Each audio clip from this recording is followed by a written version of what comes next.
Vamos a hablar hoy de el amor, la cosa más grande del mundo. Cuando era un adolescente, cayó en mis manos un librito. El librito se titulaba Yo amé a una chica. El autor era un misionero americano que trabajaba en Agadir, África. Un país donde las costumbres son muy distintas a las nuestras. Los hombres que se quieren casar tienen que tener dinero porque tienen que comprar, pagar una dote por la mujer. Entonces se casan únicamente los que tienen dinero. Y el librito recoge unas cartas entre un muchacho africano y el pastor. Y él le dice en una de esas cartas: Pastor, yo amé a una chica. He cometido lo que ustedes los occidentales llaman adulterio. Y el pastor le dice: tú no amaste a esa chica. Tú te amaste a ti y para complacerte la usaste a ella. Eso me llamó mucho la atención porque era una definición de amor bien interesante. Lo que vamos a hablar esta mañana es acerca del más riguroso examen que usted como cristiano se puede hacer. Y yo lo invito a que después que usted oiga este sermón en su casa, en su soledad, empiece a trabajar con el capítulo 13 de Primera de Corintios, porque es un examen honesto. Y usted va a ir haciéndose todas esas preguntas que supone que usted tiene que hacer Primera de Corintios 13. Este capítulo es un capítulo corto que tiene 3 divisiones naturales. Parece que lo hubieran dividido a propósito, pero tiene 3 divisiones. La primera la podríamos llamar el amor comparado. La segunda parte la podríamos llamar el amor analizado. Y la tercera parte, el amor ensalzado. Pero lo curioso de esto es que cuando uno está leyendo el capítulo 12, es un capítulo muy técnico, muy teológico, muy magistral de lo que son los dones espirituales. Eso que a la gente le encanta mucho. A la gente le encanta tener los dones. En estos días se me acercó una chica y me dice: Pastor, ¿usted tiene don de sanidad? Yo le dije: yo no sé. Yo he orado por gente y se han sanado y otras se han muerto. Yo no puedo comprometerme a eso. Pero yo entendía, yo no la conozco a ella, es la primera vez que la veo, pero yo entendía que la pregunta que ella me hacía es porque ella tiene una crisis. Obviamente hay una crisis. Y ella se quiere asegurar de que alguien que tenga don de sanidad le resuelva su crisis. Tiene un familiar que no camina, no habla, no nada. Ya es un joven y ella está angustiada porque le está pidiendo a Dios muchas veces y Dios no le ha respondido como ella quiere. Entonces ella dice: bueno, la solución es una persona que tenga don de sanidad. Como si los que tienen don de sanidad, siempre cuando oran, Dios le va a responder como ellos quieren. Bueno, me di cuenta que el problema de muchos cristianos es que tenemos conceptos equivocados de Dios. Hay gente que Dios nunca la va a sanar, no importa quién ore. ¿Por qué? Porque como Dios es soberano y conoce los pasos que va a dar cada persona, hay personas que van a morir enfermos para que puedan llegar al cielo. Porque si los sanan se van para el infierno. Entonces Dios, como los ama, no los sana. Por supuesto, a la gente no le gusta escuchar eso.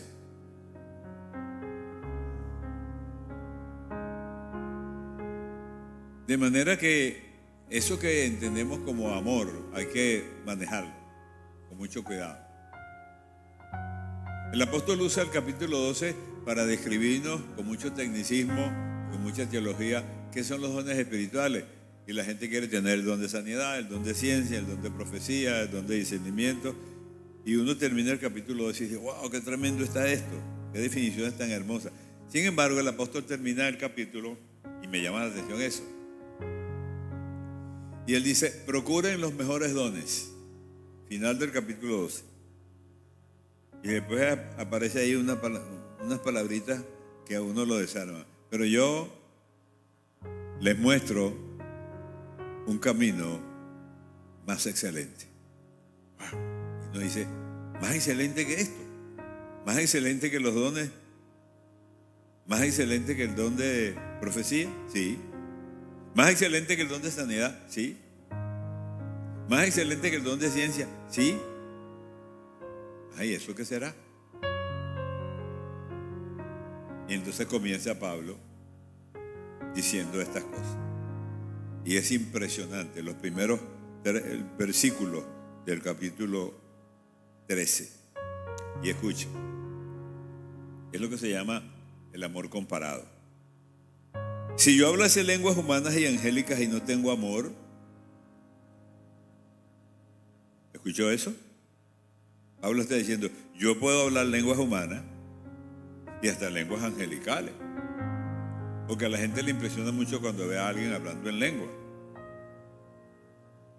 Y uno compara, uno relaciona el hablar en lengua con pureza, con santidad, con poder.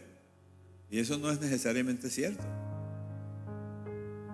Y entonces para impresionar más, usted puede decir, yo hablo lenguas angelicales, imagínense usted. Pero Pablo dice que yo puedo hablar lenguas humanas y angelicales sin tener amor. Y si yo hago eso, él dice, vengo a ser como metal que resuena o címbalo que retiñe. O sea, pura bulla. No sé si aquí utilizan los que venden helado por la calle unas campanitas. Son fastidiosas. Porque no es música, es ruido. Y hay momentos que uno dice, oye, pero ya. Bueno, Pablo dice, si tú hablas lenguas humanas y angélicas y no tienes amor, eres como la campanita esa que fastidia. Eres pura bulla. Entonces uno empieza a preocuparse porque las lenguas que tienen tanto prestigio pueden existir sin que yo tenga amor. Y sigue Pablo.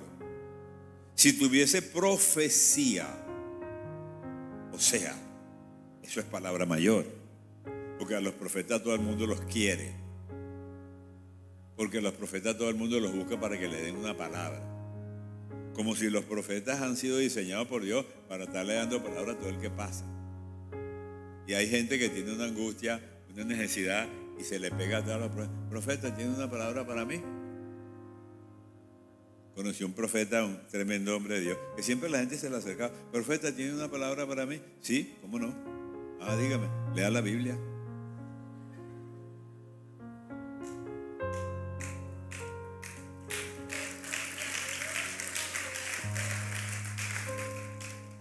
Y hay gente que usa eso que llaman profecía para impresionar a otros.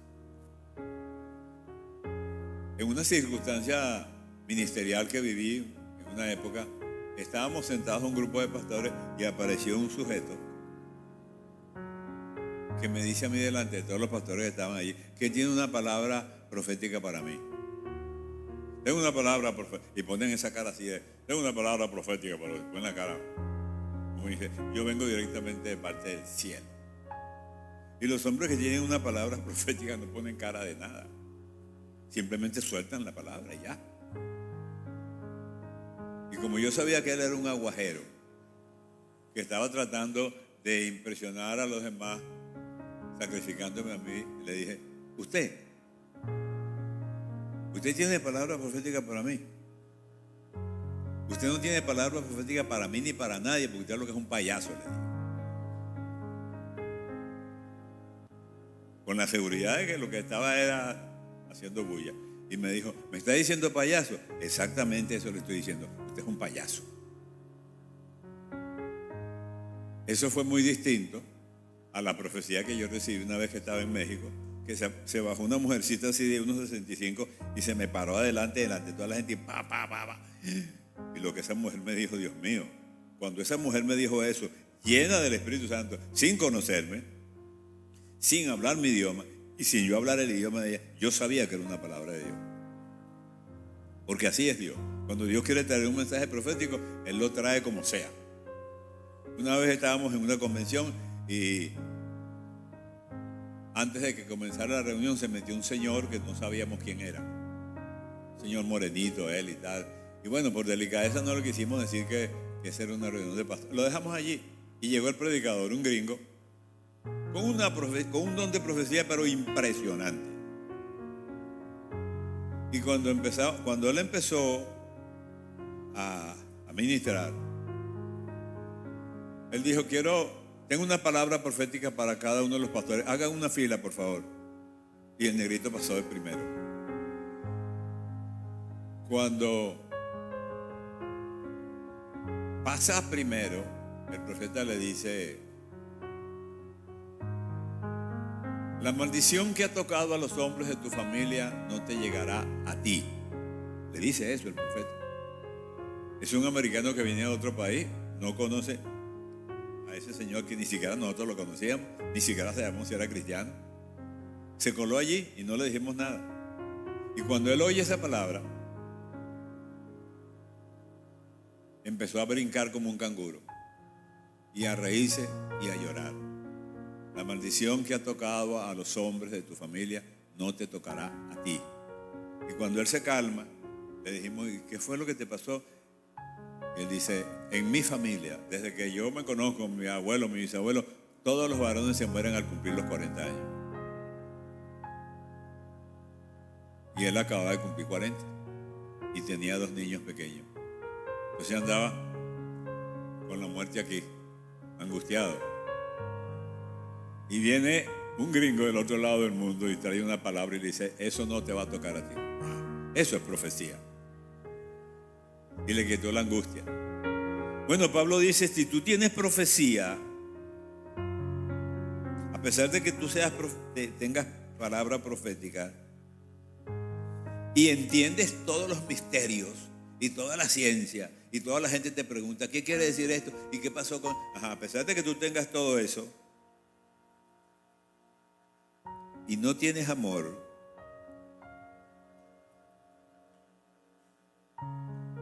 si tienes toda la fe, de lo cual la gente presume a veces, hable con el varón, que el varón tiene fe.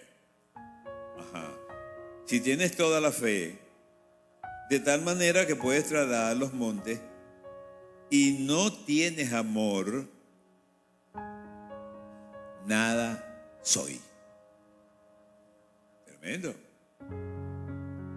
Porque la gente considera que la manifestación de los dones es una manifestación de pureza, de espiritualidad y de superioridad. Y eso no es así. Dios da los dones como Él quiere. Pero usted no tiene derecho de sentirse que es el último frasco de agua fría del desierto porque usted tiene un don. Usted puede tener esos dones sin tener amor. Y sigue. Y si repartiese todos mis bienes para dar de comer a los pobres. Oigan, ahora Pablo está hablando de la gente bondadosa. Y en medio de esa gente bondadosa se mezclan unas personas que pretenden ser bondadosas para recibir un beneficio. Hay gente que da mucho dinero para una causa porque al dar mucho dinero le bajan los impuestos. Entonces bajarle los impuestos es un negocio. Y la gente cree que son bondadosos. No, lo que son es vivos. Porque lo más importante de lo que nosotros hacemos no es lo que hacemos, sino la motivación que tenemos para hacerlo. ¿Qué es lo que nos mueve a hacer lo que hacemos? Y dice Pablo finalmente, y si entregase mi cuerpo para ser quemado. ¿Ustedes pueden imaginarse eso? Una persona que sea tan santa que, bueno, voy a entregar mi cuerpo para ser quemado. Pero yo puedo hacer todo eso sin tener amor. Obviamente, cuando uno termina de leer uno se siente desesperado. ¿Por qué? Porque Pablo está diciendo cosas muy serias acerca del amor y los dones, y está comparando la tenencia de los dones con la falta de amor. Y resulta que eso no sirve si tenemos todos los dones y la gente nos aplaude y no tenemos amor. La pregunta lógica que uno se hace, bueno, y entonces, ¿qué es el amor? Y Pablo comienza a explicarnos de inmediato lo que es el amor. Pero no comienza explicándonos lo que es el amor con definiciones teóricas. Porque las definiciones teóricas no resuelven muchas cosas. Usted puede aprenderse definiciones teóricas sin comprenderlas. Por ejemplo, cuando yo estaba estudiando bachillerato, nos enseñaron en física la ley de la gravitación universal.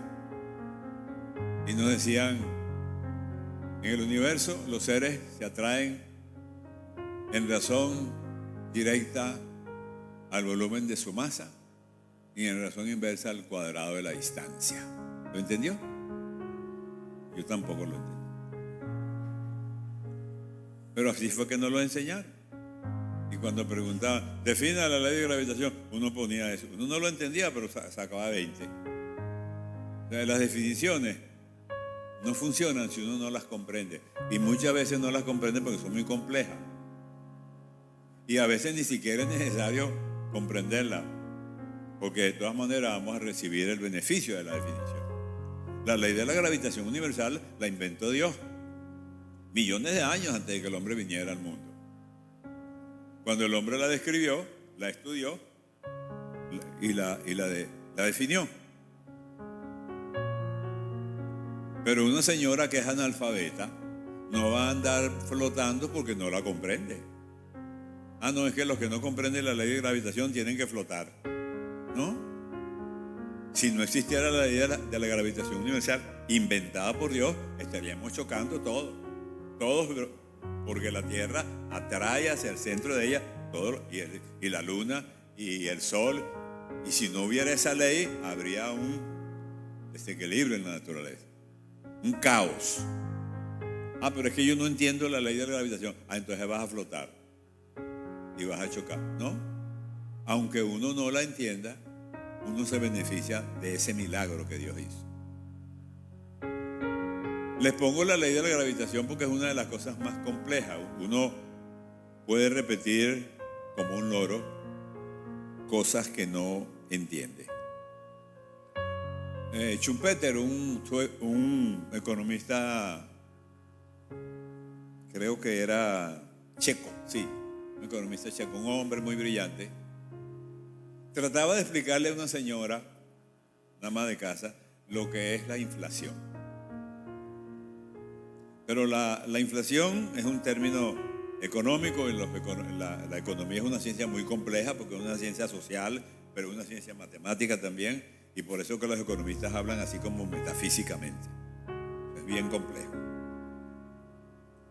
Entonces él quiere explicarle a la señora, ama de casa, qué es la inflación. Entonces le dice, mire señor, cuando no hay inflación, usted va al mercado con el dinero en el bolsillo y trae la comida en una bolsa grande. Cuando hay inflación, usted va al mercado con el dinero en una bolsa grande y trae la comida en el bolsillo. ¿Entendió? Sí. Maravilloso. Muy genial la explicación de Schumpeter.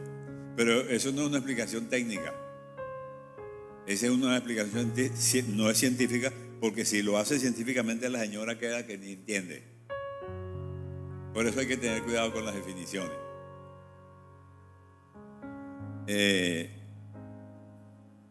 Me llama la atención la manera como Cristo resolvió eso. En su ministerio, Cristo le tocó hacer una definición así. Cristo está tratando, sana a una persona y le dice: tus pecados te son perdonados, que no tiene nada que ver con la sanidad. Tus pecados te son perdonados. Entonces aparecen los teólogos, los gerifaltes de la educación cristiana, los doctores de la ley, los fariseos, los escribas. No, disculpa, tú no puedes perdonar pecado. ¿Quién eres tú para perdonar pecado? Jesús le dice al hombre: extiende tu mano. Y le dice a los críticos: para que ustedes sepan y para que ustedes entiendan que yo tengo poder para que este hombre se levante, para que su mano sea sanada, o para que se levante desde la silla donde esté, para que ustedes vean que yo tengo poder para perdonar pecado, voy a hacer algo que ustedes no pueden hacer, ¿verdad? Porque si yo le digo al hombre: tus pecados te son perdonados, ¿y cómo se demuestra eso? Pero si le digo: levántate y anda, ahí la cosa sí es seria, porque si no se levanta, entonces yo quedo en ridículo. Entonces, para que ustedes vean que yo tengo poder para perdonar lo que ustedes no pueden entender, para perdonar pecado, le voy a decir a él: levántate y anda. Y el hombre se levantó. O sea, le estoy dando una verificación real de mi poder, del poder para perdonar pecado, que no se puede demostrar porque los pecados no pesan, los pecados no se ven, pero ustedes van a ver cuando él se levante y camine. O sea, Cristo hizo uso de lo que es una definición práctica para que la gente entendiera su palabra. Ante esta crisis que uno tiene cuando va a empezar a leer el 1 Corintios, uno se da cuenta que Cristo hace algo increíble. Empieza a desmenuzar. En ningún momento el apóstol Pablo hace definiciones teóricas, sino que te define el amor no con palabras, sino con conductas. Y eso es muy serio, porque de las palabras se las lleva el viento, las conductas no. Entonces Pablo empieza definiéndonos el amor a través de cosas que nosotros hacemos todos los días, en la casa, en la iglesia y en la calle. Y empieza a decir cosas como esta: el amor es sufrido. Fíjense, él no está diciendo qué es el amor, sino está diciendo cómo es el amor. ¿Tú dices que tienes amor? ¿Tú dices que amas mucho? Bueno, número 1, el amor es sufrido. El amor es benigno. El amor no tiene envidia. El amor no es jactancioso. El amor no se envanece. No hace nada indebido. No busca lo suyo. No se irrita. No guarda rencor. No se goza de la injusticia. Se goza de la verdad. El amor todo lo sufre, todo lo cree, todo lo espera, todo lo soporta. Tremendo. O sea, el apóstol Pablo menciona 15 categorías que él define como amor, pero no las define, porque no es importante definirla. Lo importante es vivirla, experimentarla. Tú dices que amas, bueno, entonces no puedes tener envidia. ¿Tienes envidia? Tienes un problema. Empecemos por la primera. El amor es sufrido. Es paciente con la gente. No pierde la paciencia. A veces perdemos la paciencia con las personas. Oye, pero ¿hasta cuándo? Bueno, hasta que se pueda. Hay gente que obedece. Tú te vas a encontrar en la familia, en los hijos, en los amigos, en los hermanos. Hay gente que tú le dices las cosas, pero hay gente que son peritinazos. Y esa gente te pone a: Dios mío, ¿hasta cuándo? Bueno, hasta que se pueda. ¿Por qué? Porque el amor es benigno. Porque el amor es paciente. El amor es afable. Nos cuesta sonreír cuando tenemos delante de nosotros algo que nos molesta. Benjamin West, un famoso pintor norteamericano, cuenta que cuando él era un niño, Una vez su mamá salió a la tienda y lo dejó a él con su hermanita. Y él tenía un juego de acuarela para pintar. Y bueno, tomó la acuarela en lo que la mamá se fue y pintó toda la casa con la acuarela. La cara de la hermana, el cuerpo de él, los muebles, el piso, un desastre. Cuando la mamá viene de la tienda, lo encuentra él todo lleno de pintura, el pelo, la boca, la cara de la hermana, impresionante. Y entonces la mamá se le queda mirando, la mamá se le queda mirando. Y él tiene en la manito algo así escondido atrás, así. Y la mamá lo mira, se arrodilla, lo abraza y le da un beso. No más que fue la mamá lo que le encontró, porque si es el papá le da una paliza. Cuando la mamá le da un beso, él saca la manita y era una hoja blanca con la cara de su hermana perfectamente pintada. El único lugar donde no había reguero era en la hoja. Pero para pintar la cara de la hermana, él pintó toda la casa. Y él dice, el beso de mi madre me convirtió en pintor. Eso es amor. ¿Se ha encontrado usted alguna vez con una tragedia? ¿Y qué piensa usted? Es que me provoca. No, ya va, tranquilo. Porque si te provoca darle, es normal, eso le pasa a todo el mundo. El problema es darle. O sea, pasar de lo que te provoca a la acción. Pero yo soy miembro de la iglesia y tomo la Santa Cena. No importa, así le dice. No importa nada de eso. Tu teología no vale allí. Lo que vale es tu conducta. Porque la gente exhibe conocimiento.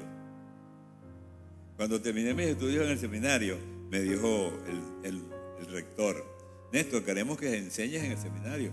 Ajá, ¿y qué debo enseñar? Bueno, enseña teología, Néstor, enseña homilética, hermenéutica, historia. Le dije, mira, doctor, yo no quiero enseñar nada de eso.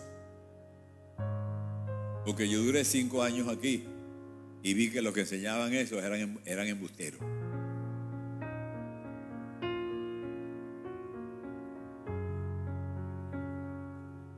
Uno de los que se graduó conmigo y leyó el discurso de orden por el porcentaje que sacó. Tenía como 2 o 3 décimas más que lo que yo tenía. Pero a él lo pusieron a dar el discurso de orden. Y usted sabe por qué él lo hizo. Porque sacó buenas notas, porque se copiaba en hebreo. ¿Y cómo yo sé que se copiaba? Porque él se sentaba delante de mí. Ese es el problema. Que tenemos información. Gracias. Tenemos información teológica. Pero tener información teológica no significa ser santo. Poder explicar la doctrina de la santidad no significa que tú eres santo. Tú puedes ser como los hijos de Elí. La Biblia dice en el capítulo 1 de Samuel que ellos eran sacerdotes de Jehová y en el capítulo 2 dice que eran hombres impíos. ¿Cómo es la cosa? ¿Qué es lo que eran? Las dos cosas. Eran sacerdotes de Jehová y eran impíos. Y eso puede ocurrir, por supuesto. ¿Y eso está ocurriendo hoy? Claro que sí, sigue ocurriendo. O sea, no es el cúmulo de información que yo tengo. Entonces yo le dije al rector, yo puedo dar eso en una materia que se llama desarrollo espiritual y la puedo dar los sábados. Bueno, aquí los sábados no viene nadie. Bueno, yo puedo los sábados. Y abrimos la materia y hubo que cerrar la inscripción porque no cabía más gente. Y yo les dije el primer día de clase a los alumnos, aquí nadie le va a estar mirando la nuca a nadie. Vamos a hacer una rueda, que todos nos veamos las caras. Porque aquí no vamos a hablar de teología. Aquí vamos a hablar de lo que yo soy con mi esposa, con mi hijo, con mi hermano. ¿Cómo me comporto yo cuando un policía de tránsito me para en la calle? Y yo le doy la cédula y la licencia y un billetico guardado por ahí debajo de la...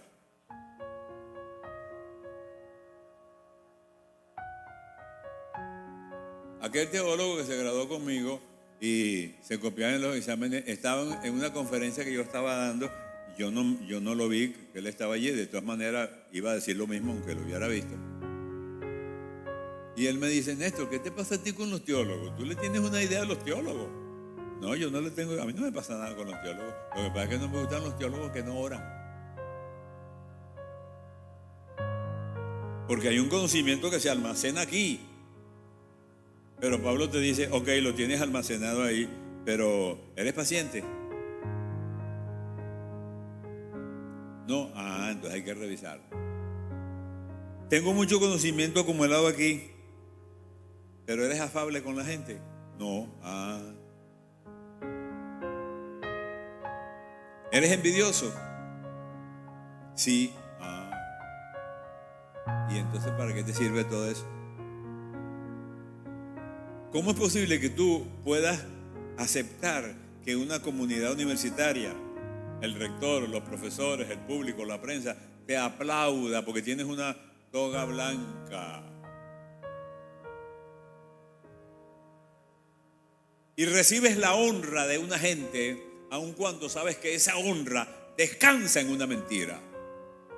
¿Cómo puedes tú permitir que tu corazón, donde se supone que reina el Espíritu Santo, reina la mentira también? Los dos no pueden reinar en el corazón. O reina el Señor o reina Satanás, pero los dos no pueden reinar. Entonces hay que revisarse. Andas por ahí con la nariz parada, el doctor. ¿Qué doctor? Nada. ¿Qué teología? Nada. Tú lo que eres es un embustero. Y hay que decírselo. Y se ofendió el teólogo porque yo sí se lo dije y se acabó la historia. ¿Le gustó? No, yo no se lo dije para que le gustara. Como predicador del Evangelio no tengo el derecho de rebajar las demandas de la integridad que el Señor establece en su palabra. Algunos que seguían a Cristo empezaron a separarse.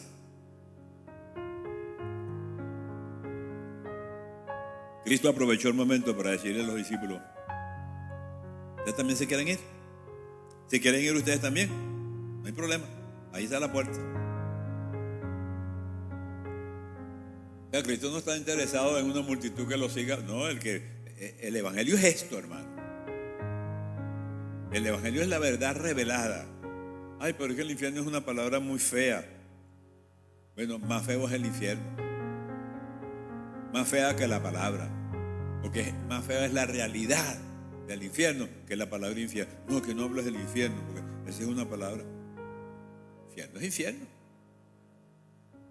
Ayer me preguntaba una persona que si en el infierno él podía decidir arrepentirse. No, es demasiado tarde.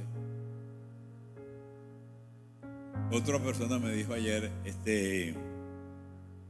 y si yo vivo en concubinato, yo puedo ser salvo si te arrepientes, porque el concubinato es adulterio y los adúlteros no entrarán en el reino de los cielos. Oye, pero ¿por qué le dice eso? ¿Y qué quiere que le diga? ¿Quiere que le diga que él puede ser medio salvo? Los que son medio salvos son medio condenados. Y esas funciones no existen en el reino de los cielos.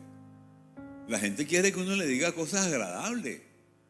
El Evangelio no es un mensaje para que la gente se ría. El Evangelio es un mensaje para que la gente se salve de la condenación eterna, aunque llore. No le tenga miedo a eso. El amor no es envidioso. Usted lee el capítulo 73 de Salmo y va a encontrar ahí la confesión de un santo que es envidioso. Y lo dice sin anestesia. Bueno es Dios para con Israel. Se llama Asaf. Es el director de alabanza del tabernáculo. Y llega un momento en su vida que tiene una crisis y dice: Dios es bueno para con Israel, para con los limpios de corazón. En cuanto a mí, casi deslizaron mis pasos, porque tuve envidia de los arrogantes. Un santo envidioso que está diciendo que tuvo envidia de la gente que tenía más plata que él. Y que como consecuencia de esa consideración él sintió que no tenía sentido ser judío.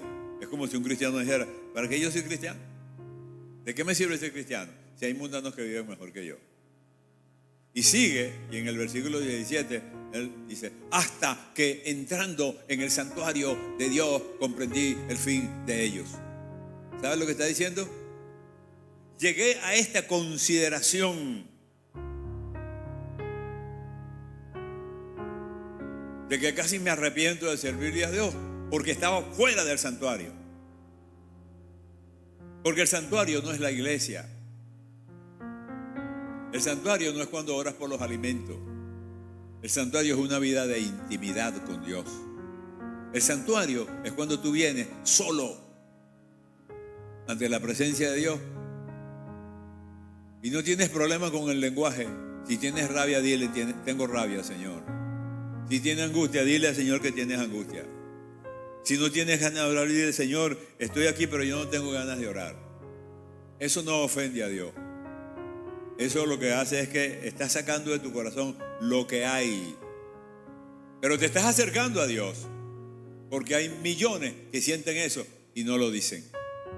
Pero los que lo dicen le confiesan a Dios, no para que Dios se entere, porque Él ya lo sabe, sino para confesar tus pecados. Porque los únicos pecados que Dios perdona son los pecados que tú confiesas. Bueno, y sigue el apóstol Pablo. El amor no es jactancioso. No se jacta, no se ensoberbece por el aplauso. No es charlatán. Hay gente que quiere exhibir su ministerio para que lo vean. Yo estaba el otro día en Miami y estaban celebrando Espolí. Y bueno, me metí por curiosidad a ver de qué se trataba. Y cuando entro, me dicen unas chicas de protocolo, unas muchachas muy hermosas, muy bien vestidas, me dicen, Señor, ¿quiere saludar a los apóstoles? ¿Quiere saludar a los apóstoles? Yo le digo, ¿cuáles apóstoles? Yo pensé que era que habían clonado a Pedro y a Juan y lo tenían ahí. ¿Cuáles apóstoles, mija? Me dice, allá están los apóstoles. Y estaban metidos en un rincón, parecían. La verdad que nosotros somos ridículos, cristianos. Unos apóstoles así con cara de santo. Entonces la gente se acercaba y entonces yo le firmaba. Y como yo conozco como a 2 o 3 de los que están ahí, dije, no, mi amor, yo no quiero solo. Y de vuelta y me fui. Yo estoy alimentando el orgullo de alguien que es apóstol, pero la gente tiene que rendirle. No me imagino a Cristo haciendo eso, hermano. No me imagino a Jesús haciendo eso. El Hijo de Dios, el hombre más exitoso de la historia, el hombre que se levantaba de madrugada para que lo dejaran orar,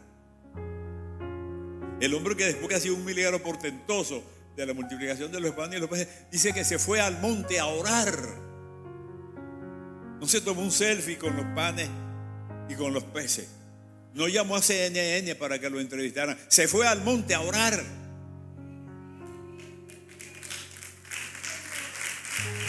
Y usted ve hoy en día a un apostolito que ora por una persona y se le quita un dolor de barriga y él se cree que es Jesucristo 3. Mire lo que tengo aquí. No, por Dios. O sea, ¿dónde perdimos el rumbo?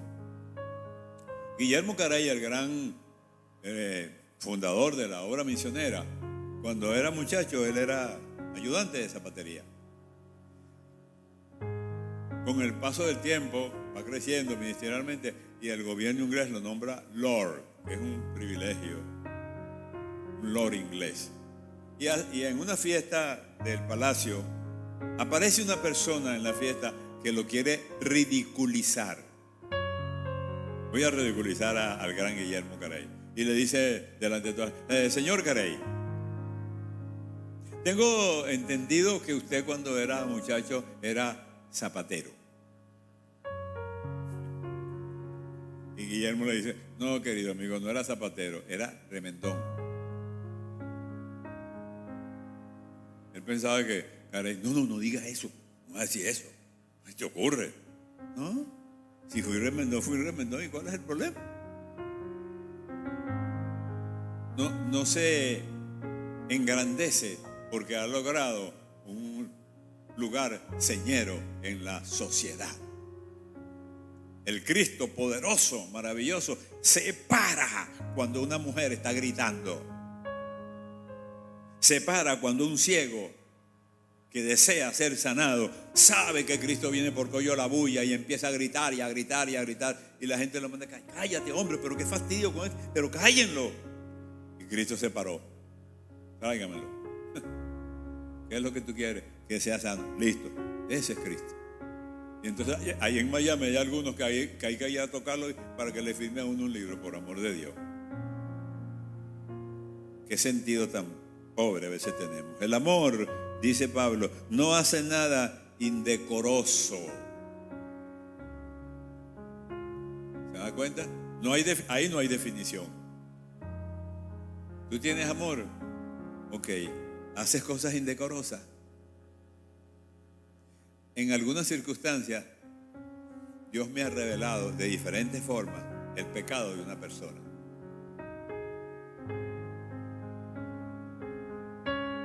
Si yo hablo de eso y me voy a morir con esa información, porque yo no tengo derecho de regar eso, porque el Señor no me reveló eso para que yo lo regara, porque el Señor no me mandó a mí a avergonzar a nadie, porque yo no soy juez de nadie. El Señor me dio esa información y yo lo que hago es orar por esas personas.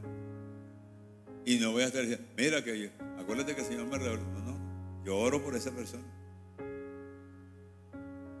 ¿Sí? No puedo utilizar la información que el Espíritu Santo me trajo de diferentes formas, a veces por revelación directa, a veces por información 1, 2, 3, 4, 5, y me llegan todas las informaciones a mí. Y si yo hablo de eso, habría gente presa. Pero el Señor no trajo esa revelación a mi corazón para que yo le hiciera daño a nadie. Oro por ellos, si se arrepienten bien, y si no se arrepienten es un problema de ellos con Dios. Pero yo no tengo derecho de echarle gasolina a la candela hablando mal de los demás. Le voy a decir algo que quizás les va a extrañar. La iglesia tiene un basurero y la iglesia tiene un cementerio. En el basurero de la iglesia metemos a los que pecan y uno se entera. Fulanito de tal cayó en pecado. Lo metemos en el basurero. Ni lo saludamos, no hablamos con él. Se murió. Y si se le pasa la cosa, lo metemos en el cementerio. ¿Qué cree usted que hace Dios? Miren lo que hizo Dios. Pedro, ¿cuál es la palabra que llega a su mente cuando usted oye el apóstol Pedro? ¿Qué es lo primero que se le viene a la cabeza? A ver, negó al Señor. Eso no pasa. Pedro negó al Señor. Como si eso fue lo único que Pedro hizo en su vida.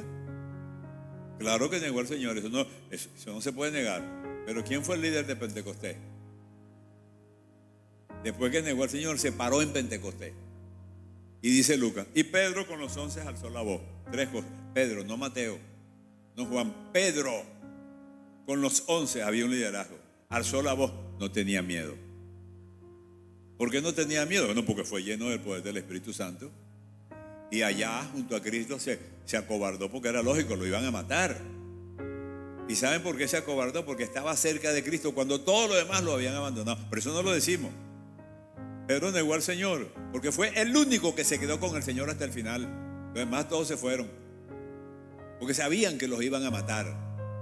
Y Pedro, a pesar de que sabía eso, se quedó con el Señor. Y después, claro, se acobardó. ¿Está bien? Una vez que Cristo resucita, Pedro está arreglando con sus amigos, los otros apóstoles, las redes y las barcas para irse a seguir la vida, pues, porque ya el Señor se fue. Y de repente aparece Cristo por ahí en la playa. Ay, Dios mío, mira quién viene ahí. Y no viene con la cruz, no viene ensangrentado. Ese viene a cobrar, seguro que viene a cobrar. Y aparece Jesucristo caminando en la playa y Pedro lo ve. Cristo le dice, Pedro, ¿tú me amas? Qué pregunta, ¿verdad? ¿Tú me amas? Es como una esposa que encuentra al marido con la otra y dice: mi amor, ¿tú me amas? Bueno, no, te estoy preguntando que si me ama. No hay palabra, ¿verdad? El Señor sabe lo que está haciendo. Cuando leemos el evento en el idioma original, el Señor le dice a Pedro: tú me amas con todo el corazón. Pero el español no traduce eso porque es un idioma muy pobre. El verbo que se utiliza para preguntarle a Pedro es el verbo ágape, el amor ágape.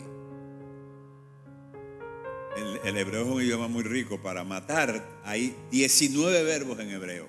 19 verbos. Cada uno significa la muerte indiferente. El idioma español es muy pobre. Matar es matar y bueno, los jueces tienen que investigar cómo ocurrió la muerte para a ver si lo sacan o lo condenan a la muerte. Pedro, tú me amas. Tú me amas con todo el corazón. Y Pedro dice: yo te tengo cariño, Señor.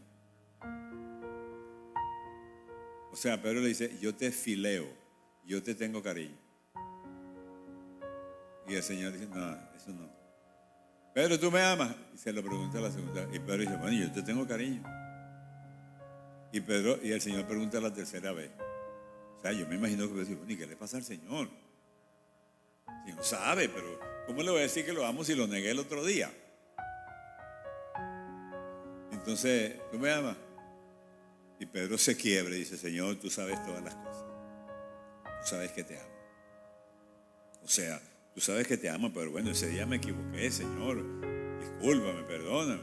Ah, está bien. Apacientas mis ovejas. Pero si es la iglesia quien le pregunta eso a Pedro, lo meten en el basurero y lo meten en el cementerio. ¿Saben qué? Hay miles de creyentes, líderes de todos los niveles, que por años estuvieron pecando, liderando en la iglesia, con rangos ministeriales, con cargos ministeriales, un tiro al gobierno y uno a la revolución, haciendo el ministerio y pecando en otras cosas. Nadie los descubrió, pero un día se arrepintieron, porque todo hombre tiene derecho a arrepentirse y algún día viene a Dios. Se arrepintieron, no siguieron pecando y nadie en la iglesia se enteró, porque si se hubieran enterado lo hubieran metido en el cementerio, en el basurero. La lección que usted tiene que aprender en esta mañana es: ¿cómo estoy yo delante de Dios? Menos mal que los hermanos no saben lo que estoy haciendo, porque si lo supieran, olvídate, ni te saludan. El amor no permite eso. El amor dice: no hace nada indebido, no busca lo suyo. El amor es abnegado, no es egoísta. El amor es desinteresado. No me interesa regar el chisme de que vi a fulano haciendo. El otro día vi un hombre de la iglesia en un sitio indebido y lo llamé. Le dije: te vi por ahí con una mujer que no es tu esposa. ¿Quieres que te diga dónde te vi? No, sí, pastor. Te lo estoy diciendo a ti, no se lo estoy diciendo a tu esposa.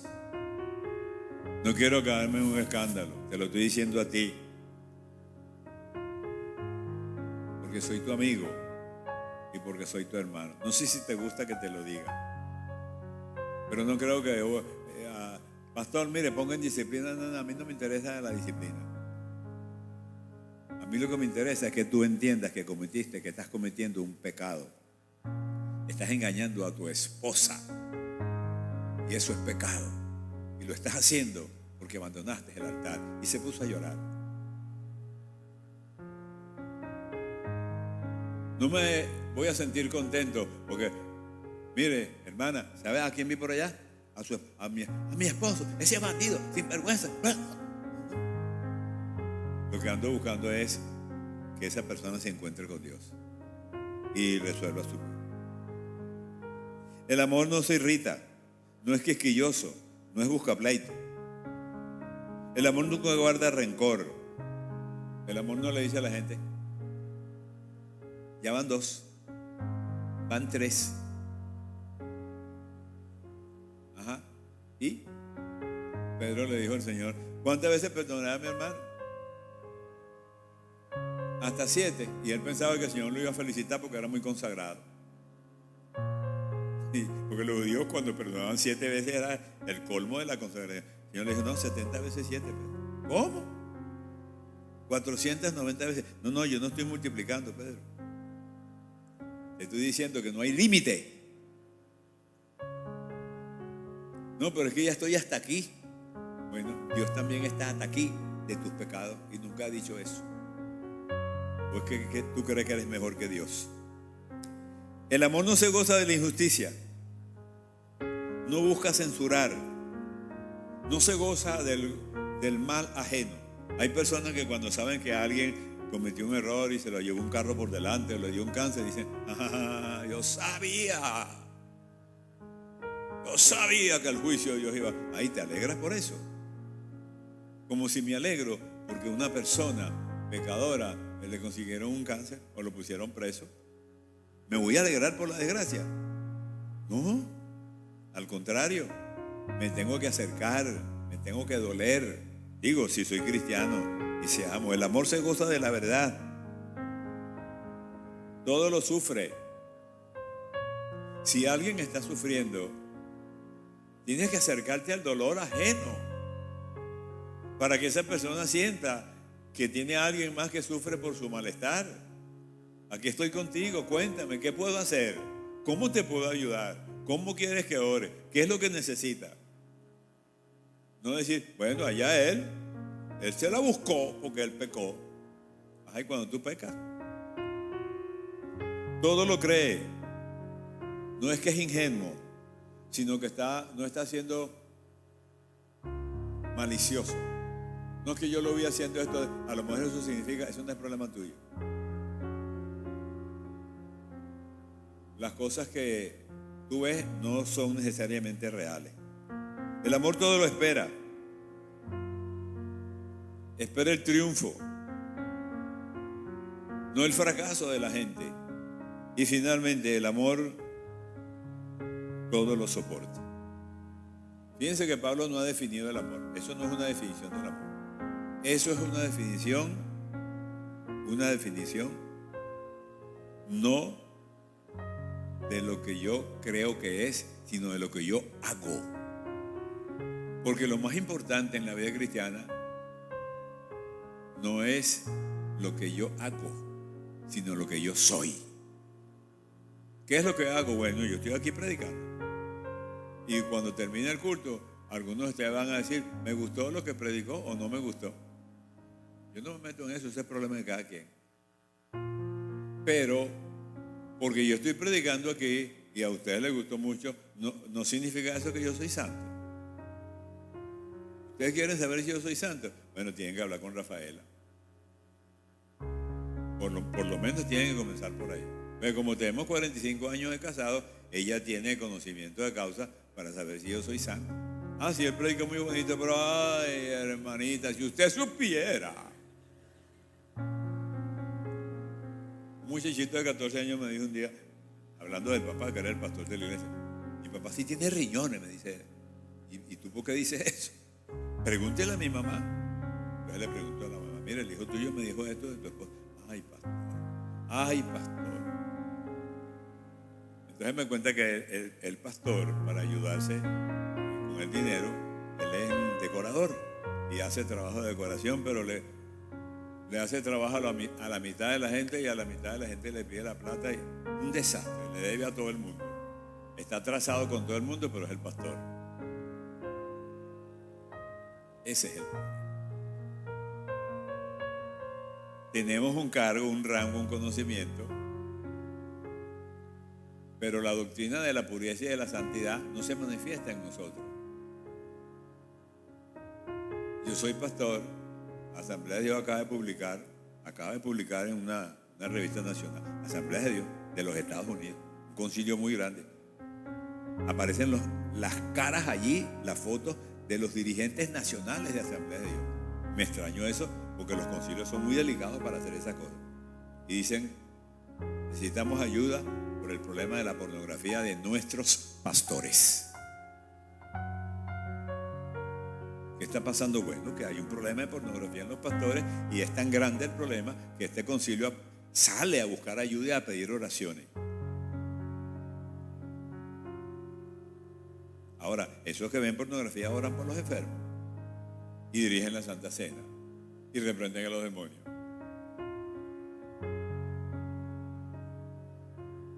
Juegan en los dos equipos.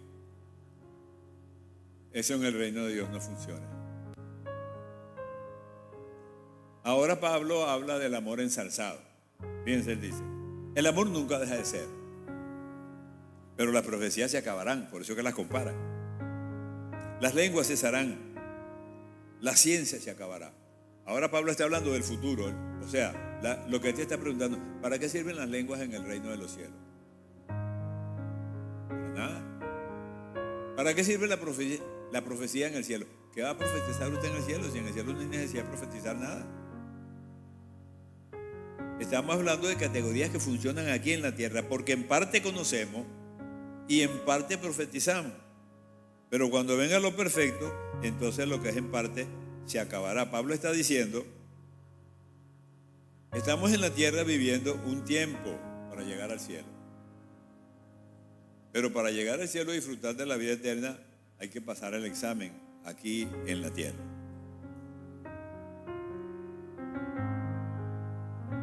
Hay un misionero que se llama Henry Drummond, que él lee un discurso en una universidad donde unos alumnos se están graduando como misioneros y van a ir al mundo. Y él les advierte que lo importante no es el conocimiento teológico para impresionar a la gente. Él les advierte que hay algo más. Cuando empecé mi ministerio muy joven, un pastor me dijo, Néstor, no creas que le vas a impresionar a la gente con tu saco y tu corbata. Porque en mi generación, pues el saco y la corbata era el uniforme del predicador. No podías tener barba porque eso era del diablo. Decían. No me dejaron predicar un día porque yo tenía barba. Y yo dije, ¿y esta barba me la dio Dios? Pregúntenle a él. Igual que me dio las orejas, me dio la barba. Lo que pasa es que la sociedad me obligó y me enseñó a quitarme. Ellos me dijeron, según nuestra doctrina no pueden predicar a los hombres con... Pero ellos tenían bigote, los tres que me dijeron eso. O sea, ellos creían que los pelos que le salen a uno y aquí son de Dios y de aquí para acá son del diablo. O sea, esas cosas absurdas que la gente se inventa. Y por supuesto no me dejaron predicar.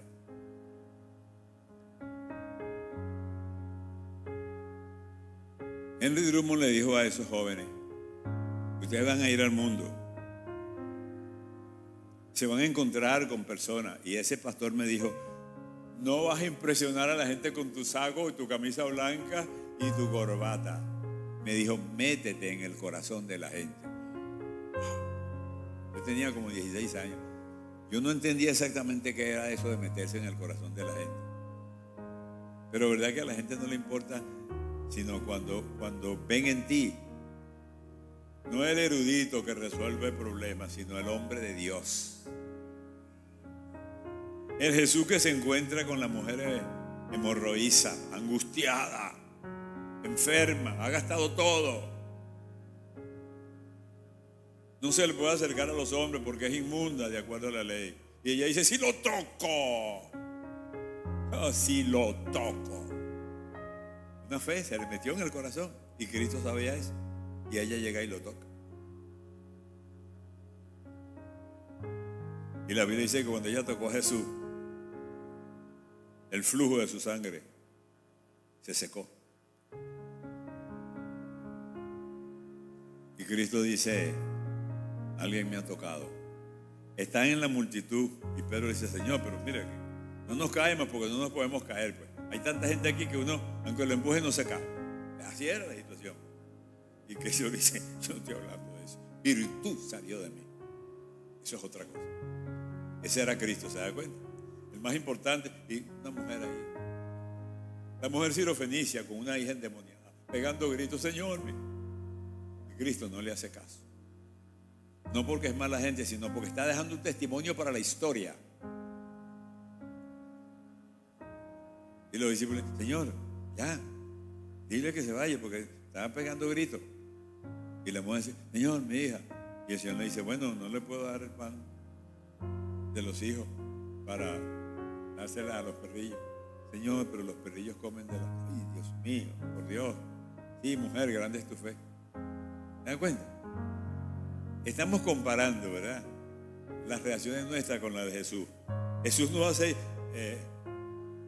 no empieza a hablar en lenguas, no se transfigura, simplemente habla con la mujer de tú a tú, desciende de la gloria y se hace uno igual a nosotros con nuestro dolor. No impresionamos a la gente con conocimientos, hermanos, con experiencia. Miren lo que le dijo Truman a los estudiantes.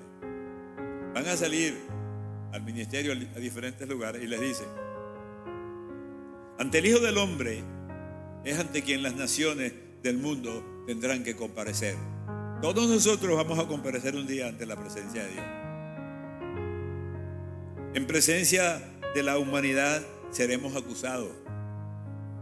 Y bastará esa manifestación misma, la vista de este espectáculo, para jugar silenciosamente a cada uno. Aquellos a quienes hayamos encontrado y ayudado estarán allí.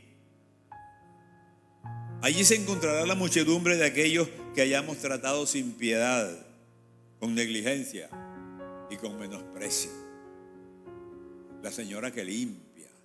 ¿Cómo se llama? No, la que limpia. El conserje, la hermanita. La muchacha sin nombre que aparece en la historia de Naamán. No es el apóstol Pablo. No es Abraham, es una muchacha. Agar, ¿quién es Agar? Una esclava.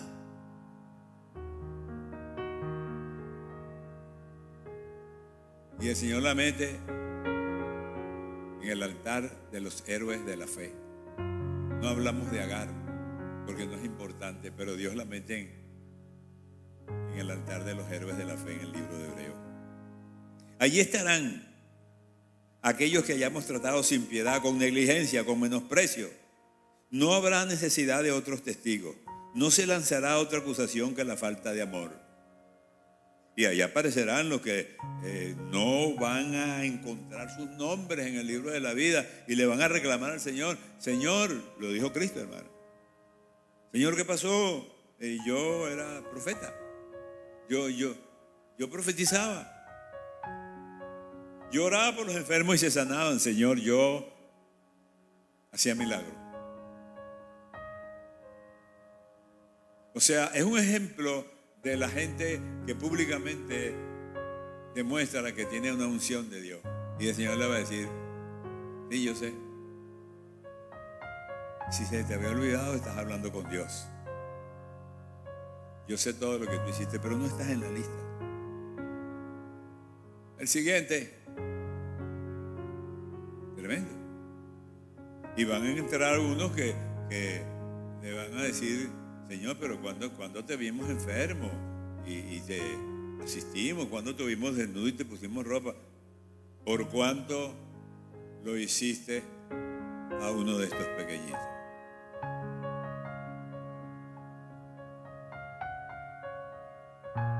Cada vez que estoy desayunando en mi casa o almorzando, me viene a la mente la historia que contó Dante Gebel cuando estuvo en Uganda hace poco. Y vio en un barrio pobre, bueno, todos los barrios en Uganda son pobres. En un barrio, las casas, 4 horcones de madera sin techo y sin paredes. Las paredes son tela. Y encuentra a una señora con una olla grandota y una paleta grande haciéndola así. a una cosa espesa y marrón. Y él pensó que era chocolate. Entonces le echaban así unas especies, lo dejaban que se secara, hacían unas arepitas y se la daban a los niños. Era arepita de tierra. Tierra. No estamos hablando de la época mesozoica. Estamos hablando de hace 3 meses en Uganda. Tierra. Lo dice Dante Gebel. Y nosotros nos comemos nuestro desayuno y botamos lo que sobra y ellos comen tierra.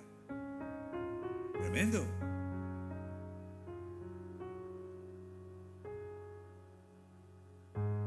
El otro día salí de mi casa y tenía que predicar y iba apurado. Y cuando voy en el carro sí veo que vi una viejita dobla. Me acordé de la mujer encorvada. Así una viejita con una bolsa, con un poco de cosas, dobladita, la viejita menudita, parecía una caricatura. Parecía una radiografía. Y yo voy pasando, pero voy apurado, voy a predicar, no puedo llegar tarde. El Espíritu Santo me dice, ¿qué es más importante? ¿Llegar temprano o atenderla a ella? Y me tuve que parar. Porque mi naturaleza, ese cadáver colgante que nosotros tenemos que se llama naturaleza pecaminosa. No, yo voy para el culto, llegar temprano. Pero ella necesita una ayuda. Está parada en la esquina de la acera y no puede pasar porque los carros y las motos no la dejan pasar. Entonces yo me paré, venga acá, señora, lentamente. Dios mío, qué alivio sentí de que el Espíritu Santo me regañara.